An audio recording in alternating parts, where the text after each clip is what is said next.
편히 앉아 주시 바랍니다. 무더운 한 주도 어떻게 건강하게 잘 보내고 계십니까? 휴가 기간에도 늘 안전운전하시고 안전에 유의하시 바랍니다. 금주에 우리 대만 남옥교회 성가대에서 저희 강남교회를 방문하셔서 이제 수목 2박 동안 주무시고 오늘 오전에 또 다른 이제 남부지방으로 이렇게 내려왔습니다. 무더운 날씨에도 우리 해외 성도 맞이팀 또 우리 임원들 직분자들 또 접대하느라고 수고 많으셨습니다. 사랑의 풍성한 대접을 받고 돌아간다고 이제 연락이 왔더라고요. 이번 인솔에서 오신 목자님 저하고 동기인데 이번에 얼굴을 못 봤습니다. 이제 제가 월요일부터 이제 오늘까지 대만 청년단들 인솔하고 이렇게 왔습니다. 대만 책임 집사님 두 분이 오시고 또 청년회장과 청년부회장이 이렇게 인솔해서 왔는데 내년에 이제 총회로 승격을 준비를 하고 있더라고요. 6개 교회인데 신도가 1,500명이니까 많은 거죠. 한 교회당 보통 한 200~300명 되는데 아동부가 전체적으로 한 300명 되고요. 학생부도 굉장히 많아서 종교교육에 대해서 관심이 굉장히 많아가지고 일정 내내 저희 한국 종교교회 교육을 소개하고 또 좌담회도 하고 하는 그런 귀한 시간들을 또 이렇게 가졌습니다. 일본 교회도 아동부들에 대해서 굉장히 많이 지금 투자를 하고 있고 또 이 아이들을 잘 길러내야 되겠다라는 생각을 이렇게 가지고 있었습니다. 이제 어제 일정을 이제 마치고 이제 공항으로 제가 인솔하고 가는 마지막 일정이었는데요. 인천공항을 40분 앞에 놔두고 이제 화장실 갔었어요. 이제 화장실 갈 사람 가라고. 이제 전 차에 타고 있었는데 갑자기 한 자매님이 막 울면서 차로 오더라고요. 순간 무슨 일이 났구나 해서 탁 뛰어내려 봤더니 우리 자매 청년 하나가 쓰러져가지고 호흡을 안 하고 있는 거예요. 화장실 앞에서. 그래서 이제 마침 또 인솔하신 우리 집사님이 긴급 구조 자격증이 있으셔가지고 심폐소생술을 한 2분 정도 하는데 호흡이 안 돌아오는 거예요. 그래서 119를 이제 부르고 이제 우리는 뭐 사람들이 있든 없든 둘러앉아서 이제 기도를 했죠. 뭐 사람들이 어떻게 생각하든 뭐 너무나 좀 위급한 상황이었어가지고 그래서 119 대원이 왔고 이제 정신이 조금 이제 돌아오더라고요. 그래서 일단은 저는 이 자매를 데리고 이제 구급차를 타고 광명 중앙대병원 응급실로 가고 이제 허민 목자가 인솔해서 이제 출국을 시키고 집사님 한 분과 이 자매이기 때문에 케어를 해야 돼서 자매 2명이 이제 남았었습니다. 병원에 갔더니 이제 그 입원을 조건으로 응급실을 들어갈 수 있더라고요. 그래서 입원하겠다 하고 이제 들어간 거죠. 그래서 정밀 검사를 했더니 의사가 최소 3일에서 일주일은 입원해야 된다라는 겁니다. 그러면 이거 어떻게 하지? 이제 막 여러 가지 생각이 이제 막 복잡해지는 겁니다. 그래서 일단은 정밀 검사를 다 받고 이제 의사 선생님께 물어봤죠. 어떠냐 했더니 입원해서 검사를 받아봐야 된다. 왜냐하면 제가 119에 탔을 때도 한번 또 기절을 하고 호흡이 정지되고 눈이 뒤집어지는 것을 제가 봤기 때문에 굉장히 위험한 이제 상황이었죠. 근데 이제 병원비가 너무 많이 나온다는 거예요. 그래서 가급적이면 일본에 가서 좀 치료를 하고 싶다라고 해서 이제 어제 상황을 좀 보자. 이제 응급실에서 있다가 오늘 새벽 한 5시쯤 깨어났습니다. 4시에 입원을 했는데 그래서 5시에 깨어나서 의사 선생님 소견 듣고 이제 약을 받아가지고 이제 비행기를 타도 된다는 이제 소견서를 가지고 이제 공항으로 갔죠. 그래서 이제 12시 비행기로 출국을 하고 이제 저는 왔습니다. 그래서 한 2시간 정도 자고 지금 이렇게 서 있는데 오늘 뭐 내용이 앞뒤가 안 맞더라도 이해를 좀 해주시기 바랍니다. 지금 제가 지금 구름 위에 있는 느낌이고 무슨 정신이 있는지 하나도 지금 없어가지고 그래서 아마 다른 성경 구절을 얘기해도 이해를 충분히 해주시기 바랍니다. 예수 그리스도 이름으로 하나님 말씀 증거하도록 하겠습니다. 성경 말씀 참 위에서 기도해 주시기 바랍니다. 지금 일본에서 이제 지금 병원으로 갔다고 연락이 왔거든요. 입원했다고 연락이 와서 또 목자님 딸입니다. 일본 교회 왕 엘리사 목자님 딸인데 23살인데 밤새도록 지켜보는데 이제 딸 같은 마음에 이제 제 둘째랑 나이가 똑같으니까 참 마음이 아프더라고요. 위에서 기도 부탁드리겠습니다. 마태복음 9장 27절에서 31절. 마태복음 9장 27절에서 31절. 찾으셨으면 우리 31절까지 저와 함께 교도하겠습니다. 제가 먼저 읽겠습니다. 예수께서 거기서 떠나가실새 두 소경이 따라오며 소리질러 가로되 다윗의 자손이 우리를 불쌍히 여기소서 하더니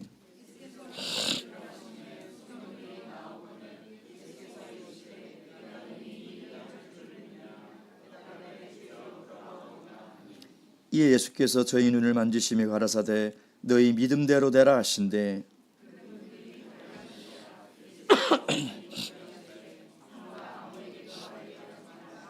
함께 읽겠습니다. 시작. 저희가 나가서 예수의 소문을 온 땅에 전파하니라. 아멘. 하나님이 우리 인간에게 주신 눈은 세 가지가 있습니다. 첫째는 육안이 있죠. 그래서 우리는 이 눈으로 색깔을 구별하기도 하고 어떤 물체의 크기나 높이나 넓이를 구별합니다. 그래서 그것을 우리 눈으로 들어오는 정보를 통해서 그것을 이해를 하죠. 또 주신 눈이 있는데 그것은 심안과 이안입니다. 심안은 아름다운 것을 볼 수 있는 눈이죠. 특히 예술가들이 가지고 있는 눈입니다.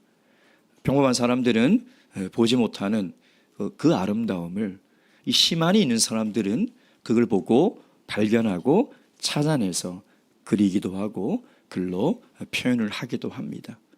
또한 이안이라는 것이 있습니다. 그것은 이치를 깨닫게 하는 눈이죠. 인생의 이치라든지 자연의 이치를 보고 듣고 깨달을 수 있는 눈입니다. 마지막 눈은 영안이 있죠. 하나님은 분명히 우리 인간에게 영안을 주셨습니다. 왜냐하면 인간은 영적인 존재이기 때문인 것이죠. 인간이 영적인 존재가 아니라면 하나님 우리에게 영적인 눈을 주시지 않았을 것입니다. 이것을 우리는 믿음의 눈이라고도 합니다. 그래서 우리 사람에게는 하나님이 주신 세 가지의 눈이 있다는 것입니다. 오늘 예수님은 마태복음 5장부터 쭉 산상설교가 마치시고 산에서 내려오셔서 가버나움을 중심으로 많은 기적을 행하십니다. 그런데 우리가 그 흐름 속에서 놓치지 말아야 될 것은 지금 이 기적은 제자도에 관한 기적이라는 것을 우리가 잊어서는 안 됩니다.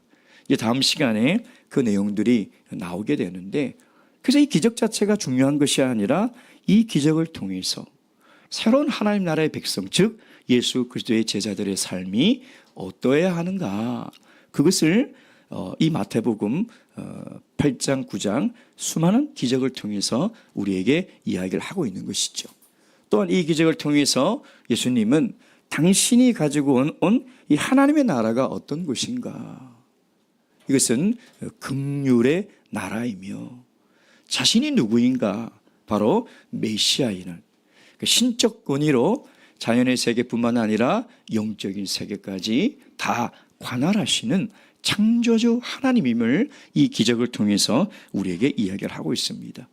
저번 시간에 우리는 18년 동안 혈루증을 앓던 그 여인이 예수님의 옷자락만 되어도 낫겠다는 믿음으로 나와 치유를 얻었고, 또한 회당장 야이로의 12년이죠. 12살 여린 딸도 예수님께서 살리신 그 기적이 일어나고 이제 막 떠나가는데 두 시각장애인이 예수님을 쫓아와 소리 지르며 다윗의 자손이여 우리를 불쌍히 여겨주소서 라고 외치시고, 예수님은 그들에게 긍휼을 베푸셔서 눈을 열게 하셨다는 것입니다. 근데 이들이 열린 눈은 육적인 눈뿐만이 아니었다는 것이죠. 이들은 영적인 눈까지 열리게 되었다는 것입니다. 오늘 이 본문의 말씀을 통해서 우리가 예수 그리스도의 제자로 살아간다면 우리는 반드시 영적인 눈이 열려야 합니다. 우리가 하나님을 믿으면서도 영적인 눈이 없다면, 우리가 하나님을 믿으면서도 믿음의 눈이 없다면 그 사람은 사실 아무것도 볼 수 없는 소경과도 같은 것이죠. 그래서 오늘 이 본문의 말씀을 통해서 우리도 어떻게 하면 믿음의 눈을 활짝 열고 하나님이 주신 영안으로 보이지 않는 영적인 세계를 바라보며 보이지 않는 예수 그리스도를 보며 하나님의 나라를 믿고 살아갈 수 있을지 함께 은혜를 나누는 귀한 시간 되기를 주님의 이름으로 축원드립니다. 첫째, 기회를 놓치지 말아야 합니다. 우리 본 말씀 27절 말씀 다 함께 읽겠습니다. 시작. 예수께서 거기서 떠나가실새 두 소경이 따라오며 소리질러 가로되 다윗의 자손이여 우리를 불쌍히 여기소서 하더니, 사실 앞을 보지 못한다는 것처럼 살면서 불편할 게 있을까? 저도 최근에 안경을 분실하여 겪어봤지만 참 불편합니다. 너무나 불편하죠. 근데 눈이 안 좋은 것과 앞을 못 보는 것은 사실 차원이 다른 또 다른 문제죠. 질병으로 눈이 안 좋으면 치료라도 해볼 수 있어요. 치료를 하겠죠. 치료가 되든 안 되든. 근데 시각장애를 가지고 났다는 것은 질병으로 눈이 안 좋아지고 안 보이는 정도가 아니에요. 내가 볼 수 없다는 정해진 운명과도 같은 것이죠. 지금이야 다른 사람의 안구를 이용해서 개안 수술을 하기도 하지만 당시에는 상상할 수 없는 일입니다. 그래서 그 당시에 시각장애인으로 살아간다는 것은 스스로 불행한 인생을 자인하며 스스로 불행한 운명을 받아들이며 살아가는 것과 다를 것이 없다는 것이죠. 이들은 분명히 경제활동을 할 수 없었을 것입니다. 앞이 보이지 않는데 무슨 일을 할 수 있겠습니까? 그들이 할 수 있는 것이라는 것은 사람들의 긍휼에 호소하며 구걸하는 일밖에 없다는 것이죠.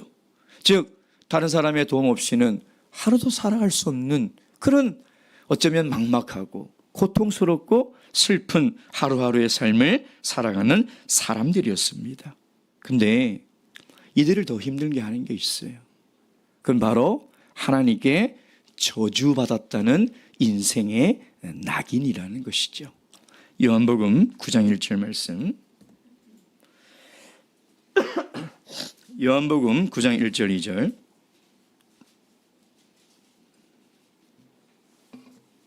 요한복음 9장 1절 2절 3절까지 함께 읽겠습니다. 시작. 예수께서 길 가실 때에 날 때부터 소경된 사람을 보신지라 제자들이 물어가로되 라삐여 이 사람이 소경으로 난 것이 네 죄로 인함이오니까 자기오니까 그 부모오니까 예수께서 대답하시되 이 사람이나 그 부모가 죄를 범은 것이 아니라 그에게서 하나님의 하시는 일을 나타내고자 하심이니라. 아멘. 당시 유대인들은 시각장애를 가지고 태어나면 이것은 이 사람의 죄나 부모나 조상의 죄로 인한 하나님의 심판이요 저주다 라고 생각했다는 것이죠. 그러니 스스로도 내가 하나님께 죄를 지었든 내 부모가 죄를 지었든 그 죄로 인한 하나님의 저주요 심판받은 인생이라는, 타인에 의하여 저주받은 인생이라는 낙인과 그 운명을 스스로 받아들일 수밖에 없는 삶을 살아갈 수밖에 없었다는 것입니다. 여러분 한번 생각해 보십시오. 내가 앞을 보지 못하는 장애를 가지고 태어나서 성장하면서 사람들이 너는 하나님의 저주를 받은 인생이야. 너는 너의 부모가 죄를 졌기 때문에 너는 이렇게 저주받은 인생을 살아가는 거야 라는 소리를 들으면서 살았다면 그 사람의 인생은 어떻겠습니까? 차라리 태어나지 말았으면 좋겠다, 아니 당장이라도 죽었으면 좋겠다라는 그런 깊은 절망 속에서 살아가고 있지 않았겠습니까? 타인에게도 그런 소리를 듣고 스스로도 그 운명을 인정하며 받아들이며 살아갈 수밖에 없는 삶이라면 얼마나 깊은 절망 속에서 살아가는 인생이었겠습니까? 근데 놀라운 것은 아무 치료의 희망도 없고 삶의 소망도 없는 이 시각장애인에게 소망이 생겼다는 거예요. 희망이 생겼다는 거예요. 그것은 바로 유일하신 예수 그리스도를 볼 수 있다는 거예요. 유일하신 소망이신 예수 그리스도가 우리 동네에 오셨다는 거예요. 그 소리를 듣자마자 절망 속에 어둠 가운데 인생 속에 정말 한 줄기 빛처럼 그들에게 찾아왔다는 것이죠. 여러분, 그들에게는 인생에 있어서 다시 돌아오지 못하는 기회가 온 것입니다. 그래서 이들이 영적으로 눈을 뜰 수 있었던 첫 번째 비결이 뭐냐? 기회를 놓치지 않았다는 거예요. 그 예수 그리스도를 만날 수 있는 그 유일한 소망이신 예수 그리스도를 볼 수 있는 그 기회를 놓치지 않았다는 것이죠. 절대 놓쳐서는 안 된다는 마음이 그들에게 있었다는 것입니다. 27절 보세요. 두 소경이 따라오며 소리질러 가로되 다윗의 자손이 우리를 불쌍히 여기소서 하니. 어떻게 소리를 지르며 따라갔겠습니까? 예수님이 앞에 계시나? 뒤에 계시나? 옆에 계시나? 멀리 계시나? 가까이 계시나? 그들은 알 수가 없어요. 어딘가에 예수님이 왔다는 얘기만 들었지 예수님이 도대체 어디에 가까이 있는지 멀리 있는지 오른쪽에 있는지 왼쪽에 있는지 알 수도 없어요. 그러니 온 동네가 다 들릴 정도로 피를 토하며 절규하듯이 예수님을 부르고 있다는 거예요. 왜? 절대 놓쳐서는 안 될 인생의 마지막 기회예요. 내 절망을 희망으로 바꿀 수 있고 어둠을 빛으로 바꿀 수 있는 유일한 내 인생의 예수 그리스도가 내 삶에 왔다는 그 기회를 이들은 절대 놓쳐서는 안 된다는 것이죠. 여러분, 그런 생각을 가지고 있지 않았겠습니까? 이번 기회가 마지막이다 라는 간절함이 이들이 소리를 지르며 따라가는 그들의 모습 속에서 우리는 발견할 수 있다는 거예요. 사랑하는 성도 여러분, 우리도 영적인 눈을 뜨고 싶으시면 신앙의 간절함이 있어야 돼요. 오늘 이 예배를 통해서 내 인생의 소망이신 예수님을 만나지 않으면 나는 기회가 없다. 오늘 이 예배를 통해서 살아계신 예수 그리스도의 음성을 내가 듣지 않으면 내 인생에 두 번의 기회는 없다 라는 간절함이 있어야 돼요. 다음 주에 또 듣지 뭐, 내일 다시 듣지. 여러분, 이런 마음으로는 믿음의 눈을 뜰 수가 없어요. 이런 간절함이 없이는 영적인 세계를 볼 수 있는 눈이 생길 수가 없다는 거예요. 내일이 어디 있습니까? 다음이 어디 있습니까? 하나님이 우리에게 주신 이 시간은 어쩌면 내 인생의 마지막 기회일 수도 있다는 생각을 가져야 한다는 거예요. 저도 어제 그 사고를 목격하면서 저렇게 젊은 청년이 갑자기 저런 일 당해서 죽을 수도 있구나. 방금까지 즐거운 시간을 보내고 맛있는 걸 먹고 그렇게 즐겁게 웃었건만 저렇게 죽을 수도 있구나. 사람은 진짜 한치 앞을 모르는구나. 제가 그 땅에 무릎을 꿇고 그 청년에게 안수하면서 그런 생각이 들었어요. 우리가 어떻게 내일이 있고 다음이 있냐 이 말이에요. 어떻게 다음이 있고 다음 기회가 또 있을 수 있냐 이 말이에요. 그러니 우리가 하나님께 예배드리는 이 귀한 시간, 이 기회에 우리에게 간절함이 있어야 돼요. 내가 이번 시간 정말 예수 그리스도를 만나고 가야 되고 살아계신 예수 그리스도의 음성을 내가 듣고 가야 되겠다라는 간절함이 있어야 돼요. 그들이 예수님께 소리 지른 내용이 뭐예요? 눈을 뜨게 해달라는 거예요? 고쳐달라는 거예요? 뭐라고 소리를 지르고 있습니까? 불쌍히 여겨달라는 거예요. 불쌍히. 우리가 예수님을 부르짖는 것이 내 마음속에 욕망으로 부르짖는 것이야. 내 욕심으로 부르짖기는 쉬워도요, 내가 영적으로 주님을 보고 싶고 내 영혼이 정말 하나님의 긍휼을 받아야 되는 영혼이라는 것을 깨달아 부르짖는 것은 차원이 다른 겁니다. 근데 이 시각장애인들은 예수님께 눈을 뜨게 해달라고 하지 않았어요. 불쌍히 여겨달라는 거예요. 하나님의 긍휼에 호소를 하고 있는 거예요. 여러분, 만약에 건강한 사람이 나는 건강하니까 예수님이 필요 없어, 나는 건강하니까 내 두 발로 걸어가고 내 두 발로 하고 싶은 거 하고 나 살아갈 수 있어 라고 생각한다면 이 사람이 있는 건강은 축복이 아니라 불행이에요.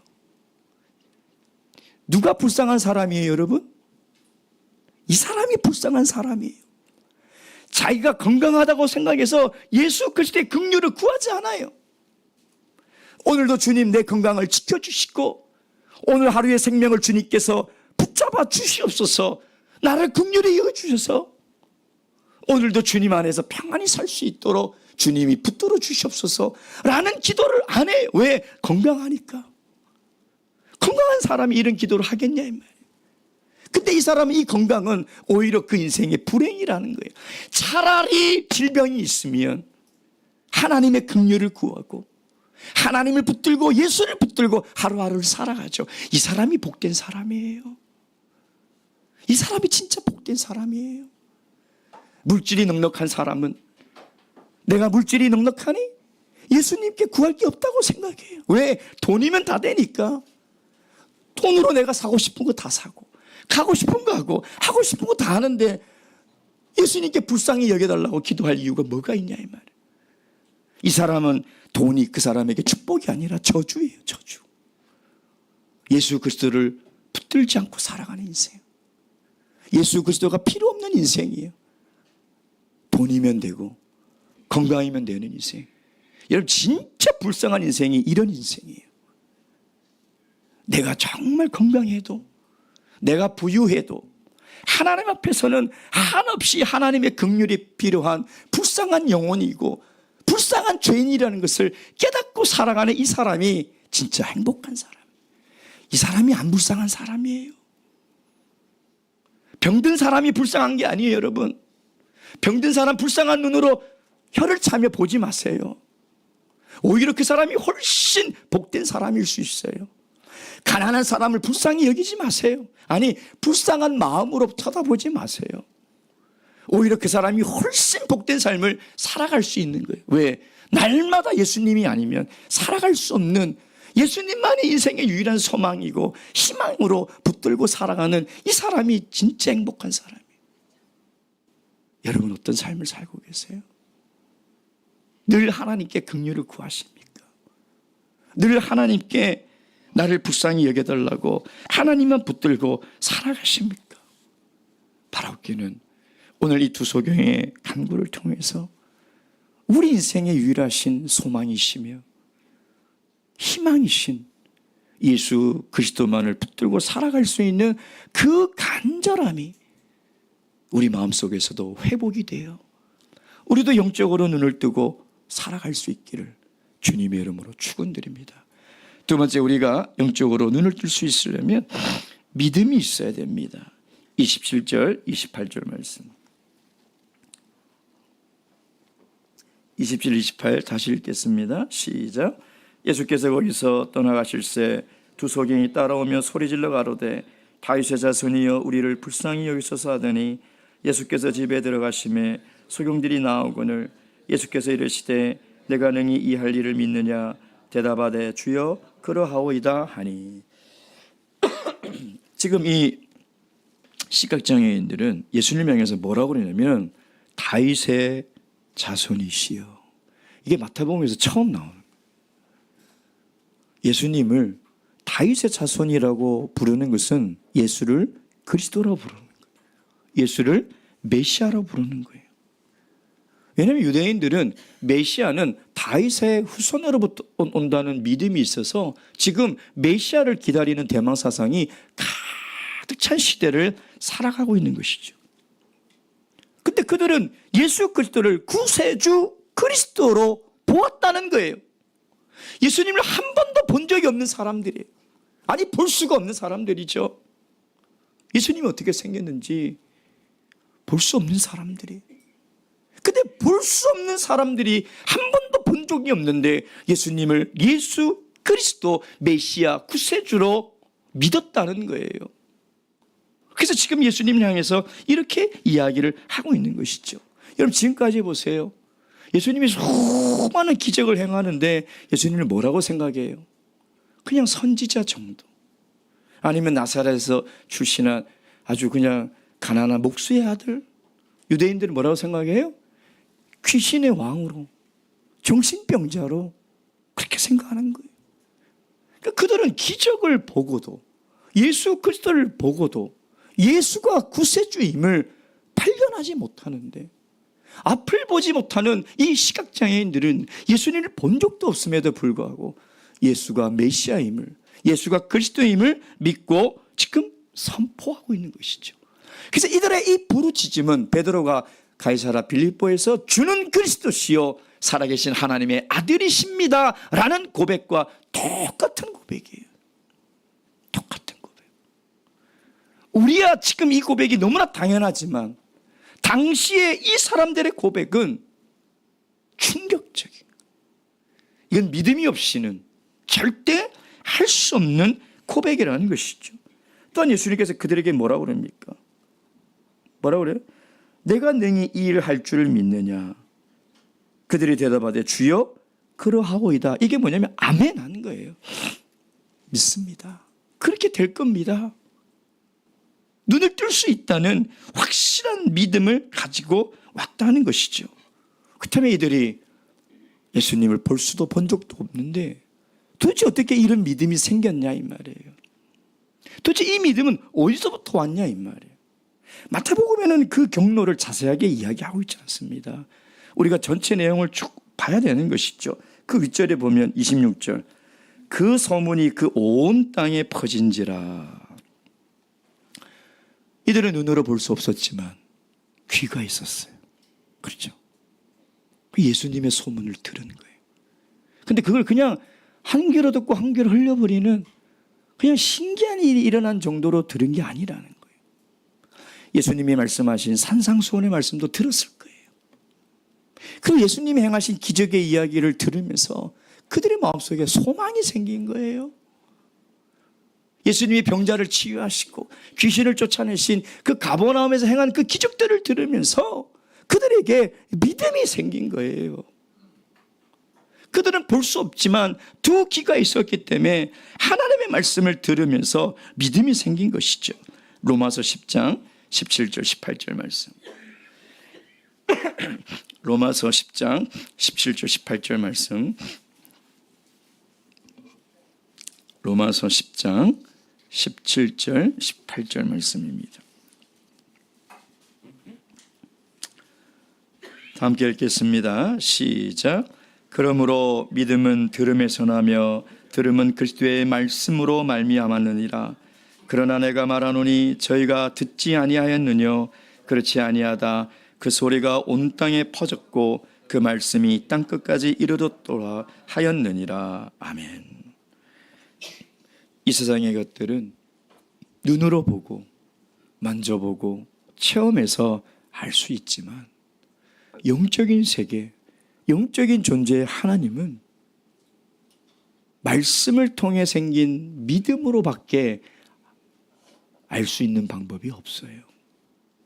여러분, 우리 육안으로 어떻게 하나님을 믿을 수 있습니까? 어떻게 심한으로, 이한으로 영적인 하나님을 우리가 믿을 수 있습니까? 하나님을 믿을 수 있는 믿음은 하나님의 말씀밖에 없어요. 하나님의 말씀이 들어와야 돼요. 하나님 말씀이 내 귀를 통해서 들어와야 돼요. 그래서 내 마음에 들어와서 씨앗이 뿌려지고 자라나 믿음이 돼야 된다는 거예요. 그러니까 그 믿음이 생길 때 영적으로 우리가 바라볼 수 있는 거예요. 여러분, 앞을 보지 못하는 시각장애인들이 가장 불편하고 위험한 게 뭐냐면 앞에 무슨 상황이 있는지를 모른다는 거죠. 바로 내 코앞에 웅덩이가 있는지 돌멩이가 있는지 길이 끊어졌는지 알 수 없다는 거예요. 그러니 얼마나 위험하냐 이 말이에요. 그래서 시각장애인들이 가지고 다니는 그 안내봉, 그 지팡이를 통해서 그 앞의 상황을 더듬으면서 갈 수밖에 없는 거죠. 근데 영적으로도 마찬가지예요. 신앙생활하면서 가장 위험한 게 뭐냐면 영적인 눈이 없는 사람은 당장 오늘 앞에 어떤 세상의 유혹과 위험과 시련이 있는지 알 수가 없는 거예요. 그러니까 늘 위험 속에 살아가는 거예요. 사탄이 우는 사자처럼 아가리를 쫙 벌리고 있는데도 그 달콤한 향기에 취해서 그 아가리가 죽음의 아가리인지도 모르고 그렇게 걸어 들어가는 거예요. 웅덩이가 크게 있는데도 영적으로 보지 못하니 그 쾌락의 기쁨에 빠져서 슬금슬금 미끄러져 내려가는 거예요. 나중에 못 올라와요. 여러분, 우리가 영적으로 보지 못하면 우리가 하루를 그냥 살아가는 것 같지만요, 우리 정말 이 죄의 지뢰밭 같은 속에서 위험 속에서 살아가고 있다는 거예요. 그러니 반드시 영안이 열려야 돼요. 믿음의 눈이 있어야 돼요. 그래서 그것이 아무런 내 눈에 보이기 아무리 좋아도 영적으로 볼 때 그게 우상이면 눈도 돌리지 말아야 돼요. 아무리 내가 갖고 싶은 것이라 할지라도 그것이 내 욕심의 발현이라면 쳐다보지도 말아야 돼요. 아무리 내가 가고 싶은 길이라 할지라도 하나님께서 기뻐하지 않는 길이라면 돌아서야 돼요. 근데 믿음이 없는 사람은, 영안이 없는 사람은 그게 죽음의 길이고 그게 먹으면 안 되는 것인지도 모르고 먹고 걸어가고 그러면서도 자기가 지금 어떤 처지에 있는지를 모른다는 거예요. 여러분, 누가복음 6장 39절 말씀 보겠습니다. 누가복음 6장 39절 말씀.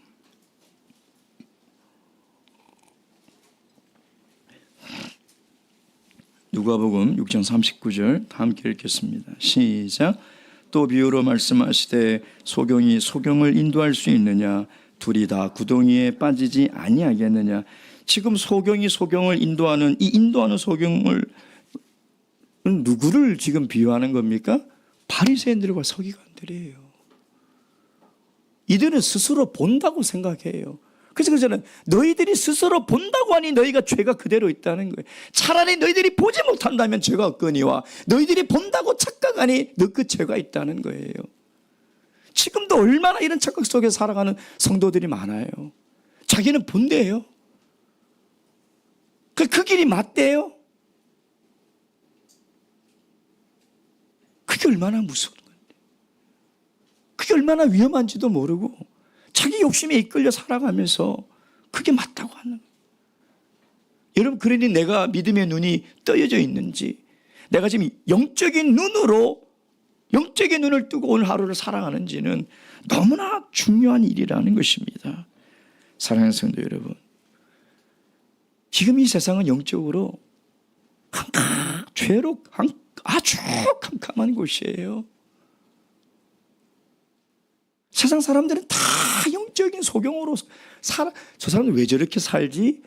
앞을 못 보니까 그렇게 사는 거예요. 그 사람의 운명을, 마지막 날 운명을 모르기 때문에 그렇게 사는 거예요. 그냥 하루하루 즐겁게 그냥 먹고 마시고 그게 행복이라고 생각하며 그렇게 살아가는 거예요. 근데 우리는 볼 수 있잖아요. 그렇게 산 인생의 결말이 뭔지 우리는 보이지 않냐 이 말이에요. 보이잖아요. 믿음으로 걸어가는 삶의 결말이 뭔지 우리가 볼 수 있잖아요. 그걸 봐야 되는 거예요. 그래서 하나님의 말씀을 들어야 돼요. 하나님의 말씀이 이 죄로 어두운 세상을 인도하는 등불이 되고 빛이 되어야 된다는 거예요. 바라옵기는 하나님의 말씀을 들으십시오. 그래서 그 들은 하나님의 말씀이 믿음이 되어 여러분들의 영안을 밝혀주시길 주님의 이름으로 축원드립니다. 마지막 세 번째, 이 눈을 뜬 이 사람들이 이제 어떤 삶을 살아가게 됐냐, 새로운 인생을 살아가게 됐다는 것입니다. 30, 31절 함께 읽겠습니다. 시작. 그 눈들이 밝아진지라 예수께서 엄히 경계하시되 삼가 아무에게도 알게 하지 말라 하셨으나 저희가 나가서 예수의 소문을 그 온 땅에 전파하니라. 예수님께서 시각장애인들을 눈에 뜨게 한 이후에 엄히 경고하셨어요. 이 절대 다른 사람들에게 얘기하지 마라. 왜 그랬을까요? 오히려 이 소식이 알려지면 예수 그리스도를 전하는데, 복음을 전하는데 더 도움이 되지 않습니까? 근데 왜 예수님께서는 엄히 알리지 말라고 하셨을까요? 그것은 세 가지 이유가 있습니다.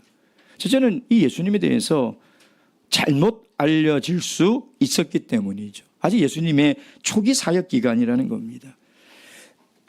그러니 예수님이 병을 고치시는 분이다, 예수님이 기적을 행하는 분이다 라고 잘못 알려질 수 있기 때문이라는 것입니다. 이것은 예수님이 이 땅에 오신 목적이 아니죠. 예수님이 이 땅에 오신 목적은 죄인을 구원하려 오신 거예요. 예수님이 이 땅에 오신 목적은 하나님의 나라를 세우려고 오신 것이었다는 것입니다. 그러니 예수님에 대해서 잘못 알려질 수 있는 오해가 있었다는 것이죠. 두 번째는 이 기적 이야기가 전파가 되면 예수님은 기적이 중요한 게 아니라 말씀이 중요한 건데 사람들이 잘못 알게 되는 거예요. 그러니까 기적을 쫓게 된다는 거예요. 여러분, 사실 기적은 아무것도 아니에요. 어느 정도 영향은 줄 수 있어도 기적은 절대 우리 믿음을 견고하게 세울 수 없어요. 기적으로 만들어진 믿음은요, 기적이 사라지면 이 믿음도 사라져버려요. 기적으로 생긴 믿음은 기적이 안 일어나면 믿음도 없어져 버리는 거예요. 근데 말씀으로 생긴 믿음은, 말씀은 절대 사라지지 않아요. 천지가 다 사라져도 하나님의 말씀은 1.1핵도 사라지지 않아요. 그러니 말씀을 통해 생긴 믿음은 견고한 거예요. 영원한 거예요. 그래서 예수님은 이 시각장애인들에게 소문을 내지 말라는 거예요. 여러분, 진정한 삶의 변화는요, 기적을 통해서 생기는 게 아닙니다. 저는 수많은 기적을 체험한 사람들이 신앙을 떠나는 것을 저는 많이 봤어요. 그걸 통해서 깨닫는 게 뭐냐? 기적은 아무것도 아니라는 거예요. 기적은 절대 우리 삶을 변화시키지 못해요. 말씀만이 우리 삶을 변화시키는 거예요. 세 번째 이유는 아직 때가 되지 않았기 때문인 것이죠. 인류를 구원하기 위해서는 예수님은 십자가를 지셔야 돼요. 그런데 이 소문이 메시아다 소문이 나보세요. 그러지 않아도 로마 황제가 유대인의 왕이 올 것을 경계하고 헤롯 대왕이 경계하고 있는데 이 소문이 나는 순간 예수님은 예수님이 해야 될 사역을 하지 못하는 것이죠. 그래서 하지 말라고 했어요. 그런데 그들은 어떻게 해서 예수님의 이 명령을 지키지 않고 31절에 그 소문을 다 퍼뜨렸죠. 근데 무슨 소문을 퍼뜨렸습니까? 자신들이 눈이 떴다는 소문입니까? 아니죠. 예수의 소문을 퍼뜨렸다. 그러니까 본인들이 눈을 떴다는 기쁨보다도 내가 영적인 눈으로 메시아를 봤다는 거예요. 내가 영적인 눈으로 구세주를 봤다는 그 기쁨을 전했다는 것이죠. 여러분, 그래서 이 시각장애인들이 눈을 뜬 것은 육적인 눈만 뜬 것이 아니라는 것입니다. 영적인 눈을 뜨게 된 거예요. 여러분 육신의 눈만 가지고는요 정말 우리 인생에 뭐가 진짜 중요한 일이고 뭐가 가치 있는 일이고 무엇을 위해서 살아야 되는지 알 수가 없습니다. 눈에 보이는 건 돈밖에 없는데, 눈에 보이는 거는 출세와 명예밖에 없는데, 그러니까 그게 중요하고 가치 있다고 착각하는 거예요. 근데 영적인 눈을 가진 사람은 절대 그렇게 안 살아가요. 여러분, 예수를 믿고 거듭났다는 것은 영적인 눈이 띄었다는 거예요. 내가 하나님을 믿고 신앙생활을 한다는 것은 이제 영적인 눈으로 보며 살아간다는 것입니다. 그러니까 이 사람들이 영적인 눈을 뜨니까 여러분 눈을 떴으면 하고 싶은 게 얼마나 많겠어요. 가족도 보고 싶을 것이고 그동안 못 봤던 경치도 보고 싶을 것이고. 근데 이들은 그렇게 안 살잖아요. 예수 그리스도를 증거하며 살아가는 거예요. 그게 가장 인생에 가치 있는 일이고 그것이 우리를 구원하신 하나님의 뜻이며 우리가 살아가야 될 인생의 목표이기 때문인 것이죠. 그래서 이 눈을 뜬 이 시각장애인들은 완전히 새로운 인생을 살아가는 거예요. 여러분 우리가 영안이 뜨여서 영적인 것을 본다고 하면서 이 세상 것을 추구하며 살아간다면 이 사람은 아직 새롭게 변화된 사람이 아니에요. 어떻게 이 사람을 새롭게 변화된 사람이라고 얘기할 수 있습니까? 새롭게 변화된 사람은 새로운 것을 봤다면 우리 삶의 가치와 목표가 바뀌어야죠. 예수 그리스도를 증거하며 살아야 돼요. 나에게 주신 은혜를 알리며 사는 거예요. 그게 새로운 인생이지. 세상 사람들처럼 똑같이 돈 벌고 즐거운 인생이 우리 인생의 목적이라면 하나님께서 우리에게 믿음을 주신 이유가 없지 않겠습니까? 바라옵기는 우리들에게도 하나님을 볼 수 있는 이 믿음의 눈과 영안이 밝아져서 정말 우리가 무엇을 위해서 사는 것이 이 짧은 인생을 가장 아름답고 행복하고 가치 있게 사는 것인가, 그것을 보고 그리스도의 복음과 은혜를 늘 증거하며 살아가시는 저와 여러분이 되기를 주님의 이름으로 축원드립니다. 묵도하시겠습니다. 할렐루야. 아멘.